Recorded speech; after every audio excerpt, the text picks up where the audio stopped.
គ្មានចេតនាសម្ដៅទៅលើលោកញិលរដ្ឋាឬមួយក៏ស្អីណាទេពួកខ្ញុំអត់ទាំងដឹងទាំងគាត់ព្រោះតែសំខាន់គឺសម្ដៅទៅលើគុណធម៌អរិយាបថចរិយាធម៌របស់មនុស្សនិងអ្នកចេះដឹងអារឿងហ្នឹងមិនមែនតែរឿងទឹកលីពូទំបកើតណារឿងហ្នឹងនៅក្នុងអក្សរសាស្ត្រចិនអក្សរសាស្ត្រមួយចំនួនបានន័យថាវានៅក្នុងគ្រប់សង្គមវាមានហើយរឿងនេះខ្ញុំសូមបញ្ចប់ដោយរឿងបណ្ឌិតនិងអ្នកចៅទូកចោះមិនសូវមិញជួបជាមួយប្អូនញិលរដ្ឋាបាយជាមួយគ្នាចន្លោះប្រជុំព្រឹកទទួល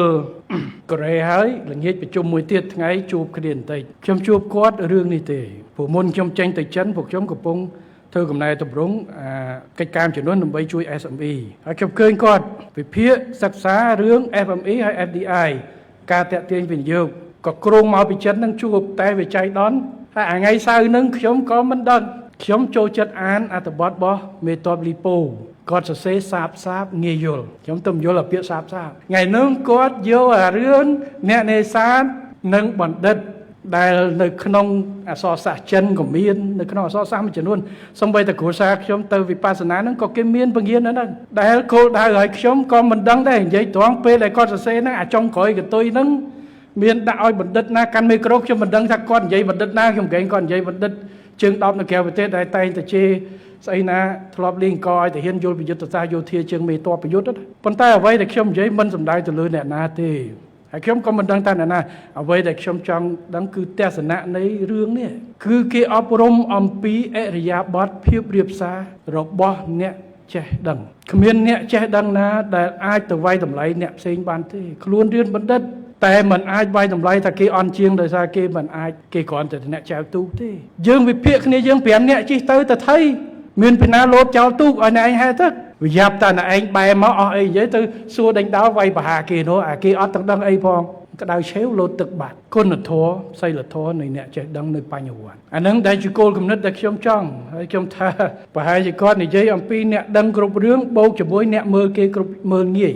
ព្រោះរឿងពីរដឹងគ្រប់រឿងហើយមើលងាយគេទៀតជាតំណមនៃអ្នកចេះដឹងនិងប្រជាពលរដ្ឋយើងសីលធម៌ខ្មែរមិនឲ្យទៅអានឹងរឿងគុណធម៌រឿងសីលធម៌ខ្ញុំចង់និយាយចេះទៅតែឲ្យក្រែងចេះគេផងបើគ្មានអ្នកចែវទូកអ្នកទៅមិនរួចទេបើគ្មានអ្នកចេះតភ្លើងអ្នកតភ្លើងជាងការគាត់មិនបានរៀនបញ្ញាបត្រអគ្គិសនីទេតែគាត់តភ្លើងឲ្យយើងប្រជុំថ្ងៃនេះតិចបានកុំអីបកផ្លិតដូចគ្នាឡើយខ្ញុំនិយាយមិនស្រួលដួលបាត់លើបើអត់អ្នកតភ្លើងទៅខ្ញុំជួបជាមួយគាត់តាមពិតសួរគាត់ទៅរឿង FDI SME ចង់ដឹងបញ្ហាប្រឈមស្អីខ្លះពួកខ្ញុំអត់ត្រូវការចំណុចល្អចំណុចល្អខ្ញុំដឹងប៉ុន្តែខ្ញុំចង់ដឹងថាថ្ងៃមុនខ្ញុំប្រខុសនៅលើដើម្បីឲ្យមានការចូលរួមមតិពីមហាជនខ្ញុំក៏អរគុណបងប្អូនដែលបានចូលរួមខមមិនជំនួយការខ្ញុំបានសម្យោគឲ្យប្រមូលឲ្យដើម្បីបញ្ជូនធាតុផ្សំខ្ញុំបកគលភារកិច្ចឲ្យអាដាមកែមដិតស្ពេចាក្នុងនាមជាប្រធានគណៈកម្មការគោលនយោបាយសេដ្ឋកិច្ចធ្វើការជាមួយក្រសួងស្ថាប័ននិងវិស័យឯកជនព្រោះយើងមានប្រតិបត្តិជាមួយសមាគម SME វិធីដោះហើយប្រហែលជាខ្ញុំត្រូវដឹកនាំដើម្បីវះកាត់មួយចំនួនទាញប្រមូលដាក់ម្ដងបន្ទាប់ពីបានសម្យោគហើយយើងត្រូវការមតិយោបល់ពីប្រជាជនហើយខ្ញុំអត់មានសួរថាយើងល្អអីខ្លះទេយើងទទួលស្គាល់យើងបានដាក់ចេញវិនិយោគការដើរសម្រួលបានច្រើនហើយប៉ុន្តែអ្វីដែលនៅសេសសល់ដើម្បីយកជាមូលដ្ឋានហើយខ្ញុំសួរពីស្អីដែលជាបញ្ហាហើយដោះស្រាយយ៉ាងម៉េចឲ្យប្រជាពលរដ្ឋចូលរួមមិនថាគាត់រៀនបានប៉ុណ្ណាទេមិនថាគាត់មានសហគមន៍ជាអង្គការធំឬមួយគាត់មាន small business ហាងកាទៀវមួយឬមួយអាជីវកម្មអីតូចមួយឲ្យតែគាត់ទៅដោះនេះគឺជាការដោះស្រាយអញ្ចឹងទៅចែកគ្នានឹងហើយក៏ឆ្លៀតទៅដល់ក្រសួងរឿងហ្នឹងគាត់តាមពិតយើងជជែកឲ្យរឿងនោះហើយខ្ញុំសួរថាឯងដឹងទេបងហៅមកមានអីគាត់ថាខ្ញុំមកមើលទៅប្រហែលជានិយាយតែរឿងនោះហើយដល់អញ្ចឹងខ្ញុំអត់បានត្រៀមអាសំណួរបងឯងអារឿង SME ហើយ FDI តែអញ្ចឹងហើយខ្ញុំក៏បានសួរគាត់ខ្ញុំមិនថាគាត់វិនិយោគពិភាក្សាខុសត្រូវទេរឿងសិទ្ធិរបស់គាត់រឿងការសន្តានរបស់គាត់ខ្ញុំសួរថាក្នុងនាមជាអ្នកសិក្សាដូចគ្នាបងឯងផ្អែកទៅលើសុចនាករស្អីទិន្នន័យស្អីយកមកវិភាគវាយតម្លៃប្រៀបធៀបរវាងអ្នកចៅទូកជាមួយបណ្ឌិតភាពជោគជ័យបើយើងរាប់ដាក់សុចនាករខុសបានន័យខុសណាឧទាហរណ៍សុចនាករពីណារៀនបានច្រើនជាងគឺបណ្ឌិតហើយប៉ុន្តែសួរថាពីណាមានសុភមង្គលជាងមិនប្រកាសថាបណ្ឌិតទេព្រោះគាត់ stress បើយើងនិយាយពី happiness ចឹងបាននៅប៊ូតានគេមាន gross happiness index នៅប៊ូតានគឺគោលនយោបាយគេហាមមិនឲ្យការវិវត្តលើស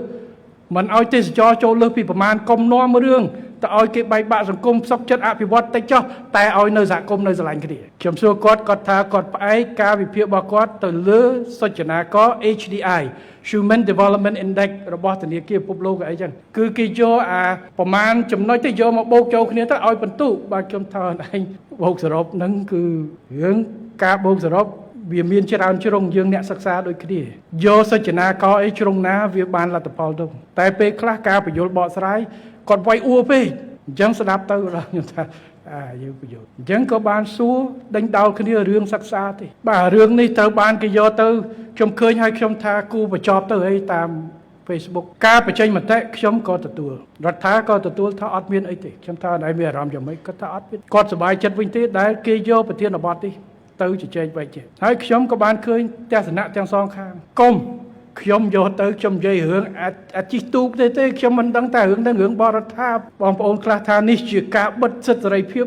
នៃការបញ្ចេញមតិយោបល់របស់បណ្ឌិតខ្ញុំថាចប់បាត់គ្រាន់តែថ្ងៃសៅរ៍ចង់និយាយរឿងជីទូកនិយាយពីរឿងគុណធម៌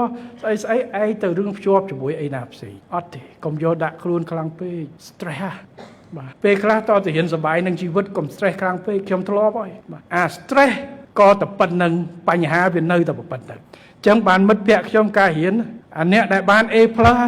អានេះមុនប្រឡងធំពួកម៉ាក់ខ្ញុំនឹងវាទាត់ស័យនៅពេលដែលគ្រប់គ្នារៀនតម៉ោង1ម៉ោង2ម៉ោង5ភ្លឺព្រឹកឡើងខួរក្បាលហ្នឹងណែនអានោះទាត់ស័យវាមុនទៅទាត់ស័យអញ្ចឹងវាធូរពេលខ្លះកុំឲ្យ stress ពេកហើយកុំឲ្យវិភាគនៅក្នុងទស្សនៈចង្អៀតពេកខ្ញុំសួរទៅថាចុះមិនទៅគេថាបងខ្ញុំភ្ញាក់ហើយក៏មានអ្នកខ្លះទូមកប្រាប់ខ្ញុំថាឯងប្រយ័ត្នខ្លួនទៅទៀតអាជីពថាឯងនឹងបាត់ហើយត្រូវគេបិទឲ្យអស់អាជីពខ្ញុំថាឥឡូវបងគ្រាន់តែបញ្ជាក់បងមិនដឹងថាម៉េចទេណាប៉ុន្តែសម្រាប់រដ្ឋាភិបាលព្រោះទី1គាត់វិភាគផ្អែកទៅលើទិន្នន័យវិទ្យាសាស្ត្រផ្អែកទៅលើសុចនាកររបស់គាត់មិនបានទៅបំផុសបំផុលឬបង្ហាញអីយុកអញញ៉ៃទេអត់មានគាត់ទី2ជារបបកម្រើយមួយរបស់គាត់ខ្ញុំគ្រាន់តែសួរថាតើអ្នកឯងផ្អែកទៅលើអីបានចេញអានោះតែប៉ុណ្ណឹងខ្ញុំប្រាប់ថារឿងអ្នកស្រាវជ្រាវទូខុសត្រូវខ្លួនឯងទី1កុំឲ្យលើច្បាប់ឲ្យយុកតែទី2បងអូនឯងជាអ្នកកំណត់នៅតម្លៃខ្លួនឯងបើយើងជាបណ្ឌិតស្រាវជ្រាវដាក់សុចនាករអត់ច្បាស់លាស់ចេះតែនិយាយពីអារម្មណ៍គ្មានពីណាស្ដាប់អត់ឯងទេចាំមុខអ្នកមើលនឹងក៏មានបញ្ញវន្តច្រើនដែរគេក៏ដឹងដែរបើឯងតាំងខ្លួនជាបញ្ញវន្តមិនបាច់ចាំពីណាធ្វើតែបិទប្រជាប្រិយភាពបិទការទុកចិត្តបងឯងចេះតែនិយាយអត់មានហេតុផលគេនឹងជឿហើយបើនិយាយទៅប៉ះអ្នកនេះធ្វើឲ្យគេមានបញ្ហាអ្នកឯងទទួលខុសត្រូវខ្លួនឯងទៅការបញ្ចេញមតិគេបញ្ចេញឡងមកវិញអានឹងក៏សិទ្ធិរបស់គេទៅហើយគាត់ក៏អត់មានបញ្ហាអីដែរនិយាយរួមពេលខ្លះសម័យខ្លួនអត់មានអីដល់ពេលអ្នកដែលអត់សម័យខ្លួនវិភាគបែកម៉ាំទៅវិញដល់វិភាគយូរទៅគឺទៅជាតតាំងគ្នាចុះឡើងបាទខ្ញុំថាគួរបញ្ចប់សង្គ្រាមទៅការបញ្ចេញទស្សនៈយើងស្វែងយល់ប៉ុន្តែបើយើងសួរជាក់ស្ដែងគ្មានចេតនាអីដែរណាព្រោះការសិក្សានៅក្នុងអញ្ចឹងការលើកទឹកចិត្តខ្ញុំថាទៅសម្ភារបញ្ចេញមតិទៅហើយវិធីសាស្ត្រនិយាយវាខុសគ្នាអ្នកខ្លះនិយាយទុនសូម្បីតែខ្ញុំមួយពុកនោះក៏ចឹងដែរគាត់តែងតែនិយាយថាតែខ្ញុំនិយាយញឹមរហូតបើមិនញឹមរហូតមិនបើកាត់ទៅម៉ែគាត់មានភាសាចេញមកបាទអានឹងបងប្អូនដឹងហើយខ្ញុំអត់ហ៊ានបកស្រាយងាយនឹងទៅបាយផ្ទះគាត់ផងនិយាយលេងសិលវិធីក្នុងការនិយាយតែឥឡូវគាត់ប៉ុន្តែផ្អែកទៅលើស្ថានភាពជាក់ស្ដែងទៅប្រកាន់ខ្ជាប់នៅគោលការណ៍របស់យើងជាអ្នកស្រាវជ្រាវប្រកាន់ខ្ជាប់ទៅលើការរបបកម្រើញផ្អែកទៅលើកុំឲ្យគេហៅវិភាគស៊ីអារម្មណ៍វិភាគផ្អែកទៅលើវិទ្យាសាស្ត្រកុំស៊ីអារម្មណ៍បាទហើយកុំហើយខ្ញុំក៏ណែនាំដែរមើលការប្រើពាក្យសម្ដីរបស់យើងកុំមើលងាយបដុសកុំយកតល័យក1 2ទៅបកស្រាយជាប់វាប៉ះដល់អ្នកផ្សេងតែខ្ញុំថាចុះអុកញ៉ាបណ្ឌិតនៅប្រទេសផ្សេងក៏មានឧទាហរណ៍នៅឥណ្ឌូនៅម៉ាឡេស៊ីដាតុតាន់ស្រី professor ពេលខ្លះគេដាក់ដើម្បីជាងារនៅក្នុងកិត្តិយសបណ្ឌិតគឺតំណាងទៅលើភាពចេះដឹងឬរបបកំហើញដែលគេជួយ Bill Gates ដែលគាត់អត់រៀនចប់ពី Harvard ក៏បានបណ្ឌិតកិត្តិយសពី Harvard ដែរវាមិនសំដៅតែតើអ្នកតលតែអ្នកអង្គុយសរសេរនិកាយប្របត្តិបានបណ្ឌិតនិងបណ្ឌិតតាមសាលាតាមការសិក្សាបណ្ឌិតកិត្តិយសបណ្ឌិតបានន័យថាលទ្ធផលក្នុងសង្គមមួយលទ្ធផលជា academic មួយលទ្ធផលដែលផ្ដល់ទៅដល់សង្គមឬមួយក៏ការចូលរួមសមត្ថភាពដែលចែករំលែកអានេះគេហៅថាបណ្ឌិតសំបីតែប្រសង់ពេលដែលសឹកទៅក៏គេហៅអន្តិតចំកណាក៏អន្តិតដែរភ្លេចឈ្មោះភ្លេចងារនេះអីធម្មៈអីភ្លេចបាត់ហើយបួសបានមួយអាទិត្យដែរអ្នកចេះដឹងងារអញ្ចឹងយើងប្រើសច្ចនាករនិងកុំការវាយតម្លៃឲ្យច្បាស់បើយើងជាអ្នកស្រាវជ្រាវកុំវាយអ៊ូ ឲ្យមានតលេកច្បាស់លាស់ចឹងបានថាខ្ញុំបានសុំឈប់ឲ្យជាពិសេសឈប់ឲ្យរឿងស្អីណាយកទៅភ្ជាប់ជាមួយសិទ្ធិសេរីភាពការបញ្ចេញមតិរបស់អ្នកចេះដឹងអត់ទេយើងលើកទឹកចិត្តខ្ញុំមិនសួរយោបល់តែត្រឹមអ្នកសេដ្ឋកិច្ចទេរឿង SME នេះខ្ញុំសួរទាំងបណ្ឌិតនៅរាជសភាក៏មានសួរក្រុមការងារឲ្យចោះទៅសួរផ្ទាល់នៅផ្សារទូលទំពូងនៅកន្លែងលក់ក៏មានសួរតាម Facebook ក៏មានអ្នកដែលមានចំណេះដឹងយើងស្វាគមន៍បាទអញ្ចឹងរឿងបណ្ឌិតនិងអ្នកចែវទូកនេះសម្រាប់ខ្ញុំសន្មតថាចប់តែប៉ុណ្ណេះ